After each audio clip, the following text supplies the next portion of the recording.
Dans l'histoire, on nous apprend qu'il y a eu un moment, la monarchie sacerdotale, ou autrement dit l'Église catholique, a fait la guerre contre l'Italie. Et on les a ravis des terres et la royauté.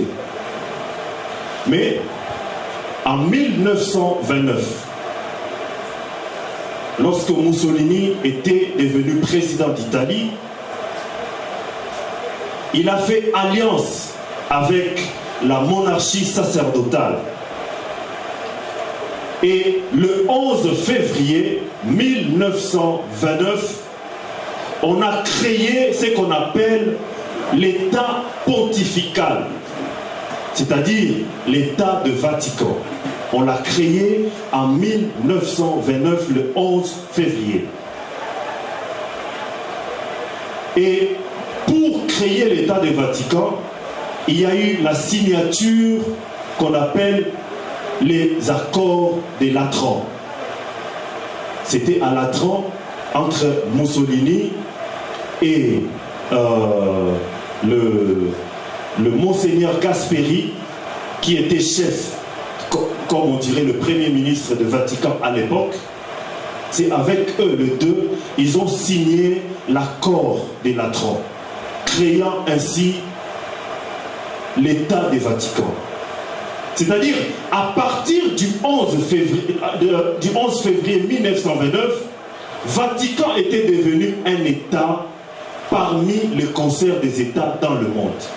De ce fait, le pape devenait, il a changé d'ailleurs de nomination parce qu'avant il était pape, et puis il devient le souverain pontife, qui est l'égal de roi, de chef d'État. Il avait la même autorité comme un chef d'État. Comme si le pape se déplace aujourd'hui, il vient en RDC, il vient comme le chef de l'Église, mais il vient aussi comme le chef d'État. Et son État s'appelle Vatican. Et cela a été fait le 11 février 1929. Alléluia. Donc, à partir du 11 février, dans le plan de Dieu, dans le langage de Dieu, Dieu ne considérait plus la monarchie sacerdotale comme étant de chefs religieux, mais il commençait à les considérer comme de rois. Parce qu'ils avaient un peuple, ils avaient une administration, ils avaient tout et ils fonctionnaient comme un pays. Alléluia. Et lorsqu'on a signé les accords de Latran, c'est lui qui était le pape à l'époque, c'était le pape Pie XI. Donc, si nous pouvons parler de cela en rapport à ce que l'ange est en train de dire à Jean, nous allons dire que la première tête ou le premier roi, c'était le pape Pie XI.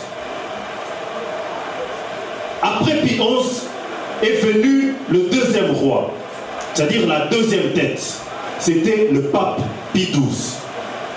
Après le pape Pie XII, le troisième roi, la troisième tête, c'était le pape Jean XXIII. Après le pape 23 est venu le pape Paul VI, quatrième tête.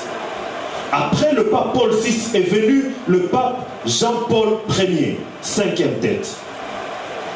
Après le pape Jean-Paul Ier est venu le sixième roi, Jean-Paul II, et le septième roi, pape Benoît XVI.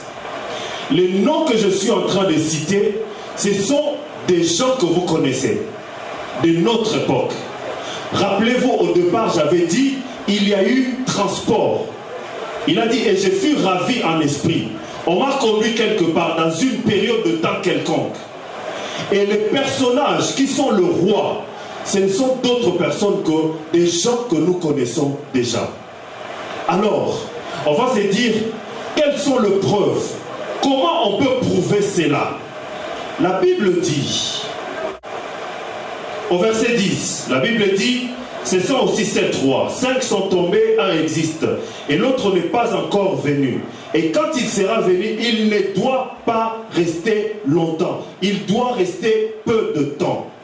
On parle du 7e roi. On énumère, le premier c'était Pie XI, Les seconds, c'était Pie XII. Le troisième, c'était Jean 23. Quatrième, Paul VI. Cinquième, Jean-Paul I. Sixième, Jean-Paul II. Et septième, c'est... Très bien. Benoît XVI. Et on dit, quand le septième viendra, il ne faut pas qu'il reste longtemps. Et lorsque tu lis avant, on dit, 5 sont tombés. Donc, ils sont morts. Ils sont partis dans la mort. Mais le septième, on ne parle pas de tomber. On dit quand il viendra, il ne va pas tomber, mais il faut qu'il parte avant. Il ne faut pas qu'il reste longtemps. Et toi et moi, nous avons été scandalisés par la démission du pape. Pourquoi?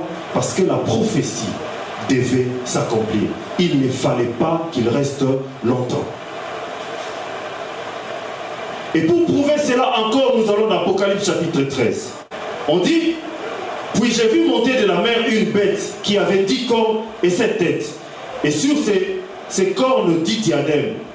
Et sur ses têtes des noms des blasphèmes. Exactement ce qu'on nous a dit au chapitre 17.